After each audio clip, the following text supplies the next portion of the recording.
Perginya sebulan nggak balik-balik. Ditinggalkan semua urusan rumah. Tapi Bunda Khadijah sama sekali tidak merasa berat. Tidak merasa, ngapain sih ke gua? Kayak kurang kerjaan aja. Bismillahirrahmanirrahim. Assalamualaikum warahmatullahi wabarakatuh. Para sahabat muslim dimanapun berada, senang sekali kami menjumpai lagi para sahabat muslim dalam acara kesayangan kita, Satu Kisah Sahabat. Bersama saya Nong Niken, dan di studio telah hadir Ustadz spesialis kajian mengenai sahabat dan rasulnya, yaitu Ustadz Bani Hashim. Assalamualaikum Ustadz. Waalaikumsalam. Masya Allah, alhamdulillah hari ini kita semangat sekali karena seperti biasa kita mengawali episode kali ini dengan tema yang akan kita bahas lebih dalam. Pada episode-episode sebelumnya kita sudah membahas tentang Rasulullah bersama Ibunda Khadijah, mulai dari pendekatan, pernikahan, sampai bagaimana mereka membesarkan anak-anaknya. Dan di episode kali ini kita akan membahas lebih dalam tentang peran Ibunda Khadijah saat Rasulullah pertama kali menerima wahyu bersama Ustadz Bani Hashim. Silahkan Ustadz. Ya. Terima kasih Maniken dan juga sobat muslim dimanapun berada. Bismillahirrahmanirrahim. Assalamualaikum warahmatullahi wabarakatuh.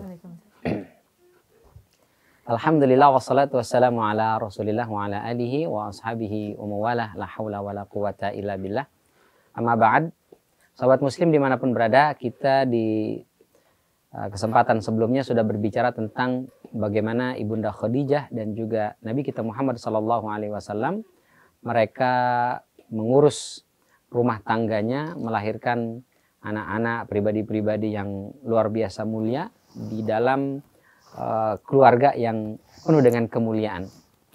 Maka bagaimana kemudian wahyu pertama kali datang kepada Nabi SAW? Ini pernah juga ditanyakan oleh para sahabat kepada Nabi SAW, seperti yang misalnya dicatat oleh Imam Bukhari dalam sahihnya, bahwasanya Ibunda Aisyah meriwayatkan ada sahabat bertanya kepada Rasulullah, ya Rasul, kaifa kana bad'ul wahyi? Ya Rasul, bagaimana sih awal mula ya terjadinya atau datangnya wahyu? Ya. Dan ini tentu ya sahabat seperti kebanyakan kita juga kepo juga itu. Jadi sebenarnya bagaimana sih awal mulanya datang risalah itu kepada Nabi kita Muhammad SAW?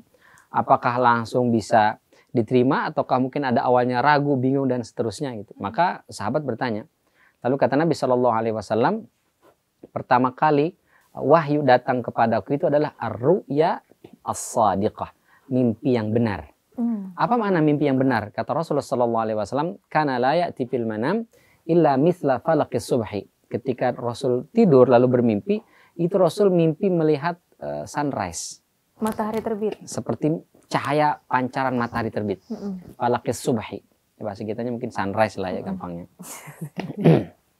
Jadi memang mimpi melihat cahaya itu seringkali sebagai tanda kebaikan.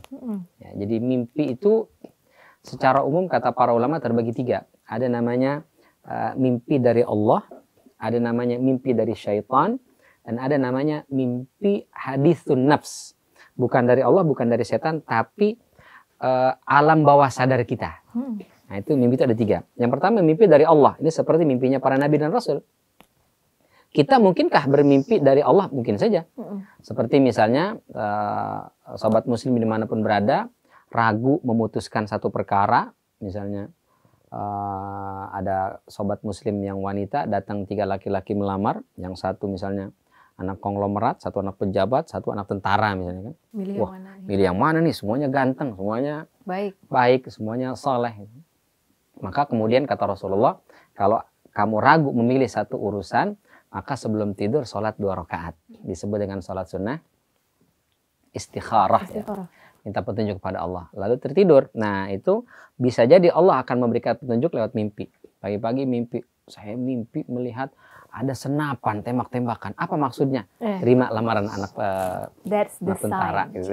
Ya, benar. Nah itu mimpi dari mana itu? Dari Allah Subhanahu Wa Taala. Petunjuk ya. Tapi bisa juga mimpi dari syaitan. Ya, seperti misalnya mimpi buruk. Dikejar-kejar binatang buas. Cebur di sungai misalnya. Oh itu biasanya mimpi dari syaitan. Pokoknya yang buruk-buruk mimpi dari syaitan. Maka itu begitu kebangun habis mimpi buruk langsung berkata a'udzubillahi minasyaitonir rajim. Kemudian sumaliyat kul salasan an yasari, meludah ke samping kiri sebanyak 3 kali kalau di samping kiri tidak ada pasangan kita. Tapi ludahnya syarat loh ya, bukan ludah beneran Benar, kan? bukan bukan maaf ya. Syarat loh, Gitu aja. gitu. Itu pun kalau di samping kiri tidak ada suami. Ya. Enggak. Kalau ada suami nanti, apa nih? Bang, pindah dulu. Itu mimpi buruk yang jadi kenyataan ya. Iya. Nah, yang ketiga, bukan dari Allah, bukan dari syaitan, tapi hadisun nafs. Ada keinginan yang sangat menggebu-gebu tapi belum tercapai, belum terlaksana, akhirnya ke bawah mimpi. Nah, itu bukan dari Allah, bukan dari syaitan, itu adalah dari alam bawah sadar kita. Jangan kemudian bilang, aku mimpi nih, ada sebuah tas kayaknya bagus, ini mimpi dari Allah nih mas. Harus beli. Harus beli nih. Nah, itu bukan dari Allah, itu dari hadisun nafs namanya. Nah, Nabi SAW tidak pernah mimpi dari setan. Nggak ada. Tidak pernah mimpi hadisun nafs, nggak pernah. Kalau hadisun nafs itu apa tadi?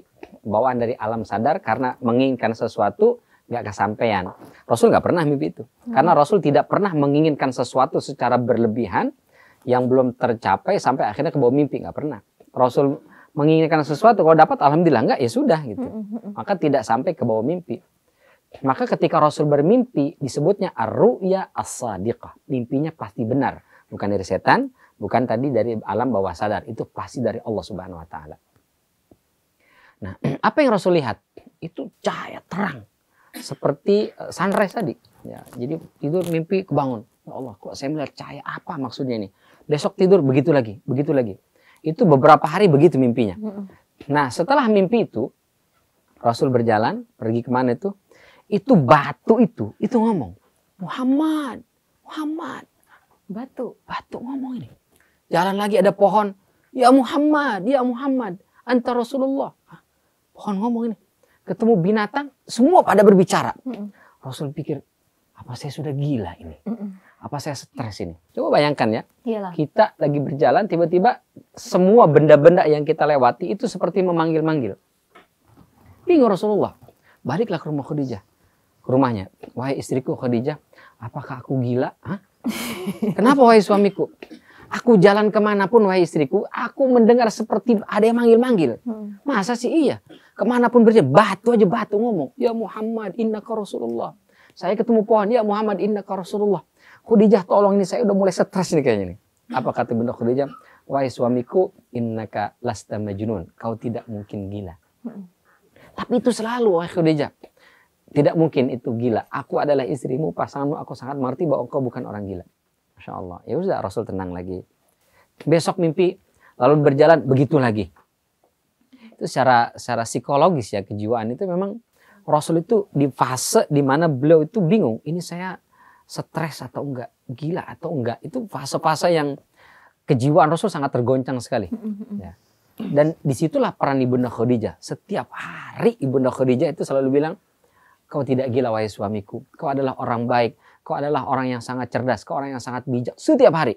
Ditanya lagi, jawab lagi. Tanya lagi, jawab lagi. Tapi mungkin Khadijah juga memberikan semangat itu dengan apa ya? Dengan ketidaktahuan dia dengan kondisi ini pasti kan? Iya, Ibunda Khadijah itu nggak paham tentang itu. Nggak paham. Jadi dia hanya memberikan support terhadap suami yang lagi galau. Lagi galau. Dan galaunya bukan cuma sekali. Tiap hari, bayangin. Tiap hari.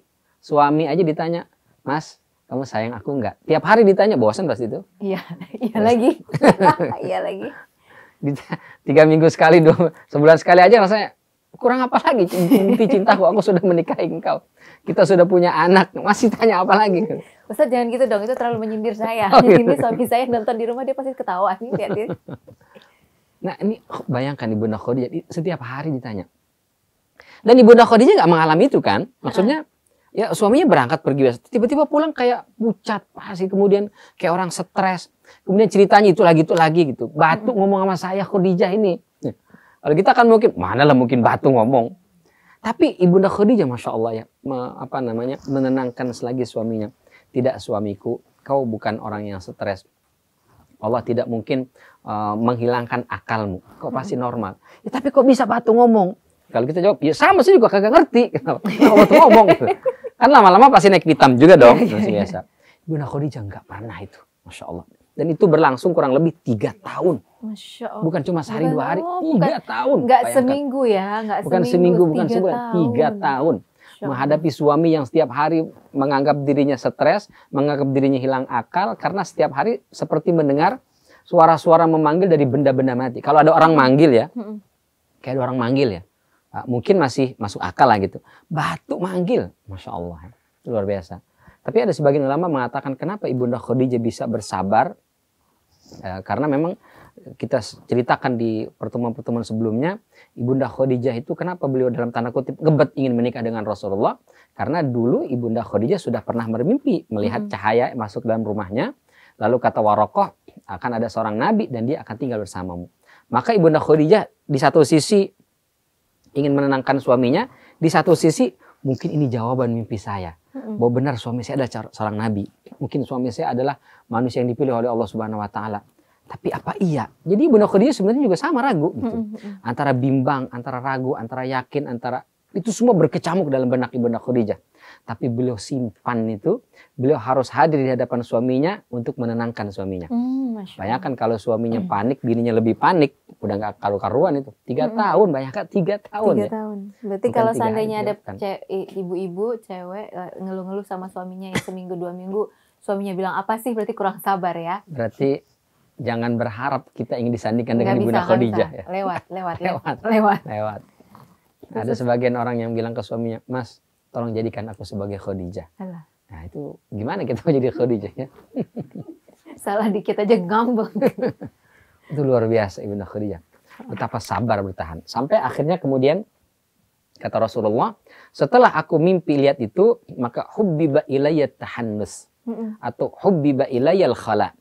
Aku kemudian jadi lebih suka menyendiri, kata Rasulullah. Oh, tahannus itu menyendiri. Ya, al-khala, bahasanya al-khala itu artinya menyendiri. Lalu wa huwa yatahannas. Lalu beliau melakukan tahannus. Tahannus itu sebagian riwayat menyebutnya yatahannaf pakai fa. Ada riwayat yatahannasu, ada riwayat lain yatahannafu. Yatahannafu itu artinya menjadi Hanafiyah. Apa itu Hanafiyah? Hanafiyah itu Hanif, lurus. Orang baik, orang lurus mengikut ajaran Nabi Ibrahim alaihissalam. Jadi memang Nabi Ibrahim alaihissalam dulu awal-awal menerima wahyu itu beliau suka menyendiri, mengamati penciptaan alam. Ini mungkinkah Tuhan itu matahari, tapi kalau malam kok hilang? Masa Tuhan pensiun malam hari kan? Atau cuti atau absen. Nanti datang lagi bulan, tapi kalau siang bulan itu hilang. Begitu berkecamuk. Itu memikirkan segala macam fenomena alam untuk mencari tentang hakikat ketuhanan. Maka beliau suka menyendiri. Lalu beribadah yang mencari Allah Subhanahu wa taala. Maka Nabi sallallahu alaihi wasallam itu beribadah, disebutkan dalam beberapa riwayat maknanya ya ta'abbadu al-layali zawatul adad. Nabi sallallahu alaihi wasallam menyendiri, mencari sebuah tempat untuk menyendiri, apa istilahnya ya? Kontemplasi lah ya. Kontemplasi, dan itu disebut ya ta'abbad zawatul adad atau ya ta'abbadu al-layali, beribadah di beberapa malam. Sejumlah bilangan tertentu. Tapi kata para ahli tafsir itu jelas ya bahwasanya masyarakat Arab itu kalau sudah berada di gua itu artinya sebulan. Oh gitu. Jadi Nabi Shallallahu Alaihi Wasallam itu meninggalkan rumah sebulan, bukan sehari 2 hari. Jadi pulang selalu bertanya, Khadijah, apakah aku gila, apakah aku stres? Setelah itu pergi sebulan. Terus sebulan lama hilang. Bayangkan kita jadi seorang istri ya, suami kalau ada di rumah itu ngomongnya, apakah aku gila, apakah aku stres? Setelah itu perginya sebulan, nggak balik-balik. Ditinggalkan semua urusan rumah. Tapi Bunda Khadijah sama sekali tidak merasa berat. Tidak merasa, ngapain sih ke gua? Kayak kurang kerjaan aja. Di gua nggak ada orang loh, nanti kalau catok ular bagaimana? Mungkin kalau istri-istri zaman sekarang akan bilang begitu. Iya, terus bagaimana tanggung jawab? Ini bisnis apa yang ngurusin nanti nih? Anak-anak bagaimana nih? Anak bukan cuma 1. Berapa tadi itu anaknya? 4 sih yang ada. Yang di rumah Rasulullah SAW ada Zainab, ada Ruqayyah, Ummu Kulsum, kemudian ada Fatimah, ada Ali. Nanti muncul ada Ali lagi, kemudian ada Zaid, lalu kemudian 3 anak dari Ibunda Khadijah, ada Halah, Hindun dan Hindun. 9. Lalu itu 9 anak. Rasul pergi sebulan nggak balik-balik. Masya Allah, luar biasa. Ngapain? Bukan kerja, bukan bisnis, menyendiri saja. Itu kalau mungkin ya mohon maaf ya, kalau orang tidak punya keimanan kepada Allah Subhanahu wa taala, kalau bukan orang yang bakti ke suaminya begitu tinggi, udah pasti ngamuk tuh, marah-marah. Ngamuk. Ya. Pasti. Suaminya pergi mancing 3 jam aja marah-marah. Kenapa lama banget pulangnya? Ngapain sih di sana pulang? Dibantuin dong ngurus anak, ngurus rumah, Masya Allah ya. Dan itu fase yang paling berat sebenarnya ya. Paling berat baik untuk Rasulullah maupun untuk Khadijah. Karena di satu sisi gangguan secara psikologis itu kan apa ya, kalau zaman sekarang mungkin bisa datang psikolog ya. Dulu nggak ada psikolog. Terus ya kalau masalah fisik ya, misalnya ada orang jahat, ada orang ganggu, itu kan jelas ya fisik. Ini kan kalau dia merasa seperti ada sesuatu yang aneh dalam dirinya, secara psikis kan nggak bisa dirasakan oleh pasangannya kan. Dan itu berlarut-larut terjadi setiap hari, itu bukan sesuatu yang gampang ya, berat sekali, itu berat. Ketika kita punya pasangan kita selalu mengeluh, saya ini kenapa ya begini ya, begitu ya, itu berat sekali ya buat seorang pasangan untuk bisa mengerti itu. Berarti tapi kalau Rasulullah ketika beliau mau menyendiri di gua itu udah minta izin? Minta izin, bilang sama istrinya. Yang sebulan itu? Sebulan itu. Bilang, wahai Khadijah, aku ingin menyendiri di Gua Hira itu. Itu dari rumah jauh atau dekat? Sekitar 2 mil. Lebih 3 kilo lah ya. Kurang lebih 3 kilo. Zaman itu belum ada taksi, belum ada kan kendaraan. Melakukan perjalanan. Jalan kaki. Dan posisi Gua Hira untuk yang sudah pernah ke Mekah, lihat sendiri bagaimana terjalnya itu, curam-curamnya. Itu tuh memang benar-benar bebatuan yang kalau buat masyarakat sekarang yang datang itu udah ada tangga susun bebatuan. 1000-an round segitulah ya di dalam itu. Tapi kalau kebayang aja dulu sedalam itu, sebatu itu, ini banget sih. Luar biasa. Ya? Luar biasa. Kebayangnya tuh bukan kebayang Rasulullah as a laki-laki, tapi kebayang Siti Khadijah sebagai perempuan, dia juga ikut mengantarkan perbekalan untuk suaminya kan situ. Tapi nyuruh orang, maksudnya nggak Ibunda Khadijah yang berangkat. Ya memang Jabal Nur itu nggak tinggi dia cuma 650-an kilo atau 640 sekian kilo meter, 640-an meter lah ya tingginya, itu nggak terlalu tinggi. Tangganya juga 1200-an lah ya. 1200-an anak Tapi tangga. kita naiknya juga untuk yang manusia sekarang normal sekarang naik ke situ kalau fisiknya nggak kuat ngap. Fisiknya kuat pun sebenarnya saya nggak tahu saya kuat apa enggak ya. Gitu. Itu kalau naik itu pokoknya baru naik berapa set tangga istirahat dulu. Kalau enggak ini semua itu pun kita di malam hari yang kondisi dingin, bukan kondisi panas, masya Allah ya. Dan itu naik itu dari bawah sampai ke atas dengan tangga yang sudah landai dibuat segala macam itu kurang lebih untuk usia saya nih ya, kalau saya ya, itu 40 menit. Baru nyampe ke atas itu. Nah, nanti di atas sudah duduk lama, nanti begitu turun 40 menit lagi. Jadi kurang lebih 2 jam tuh. 1 jam naik, 1 jam turun. Betul. Dan apalagi Rasulullah pada saat itu apalagi ya di zaman bisa itu belum ada tangga, yang mungkin curam, terus kondisinya gelap. Tidak ada warung-warung. Kalau sekarang kan ada warung-warung ya. Di bawah itu.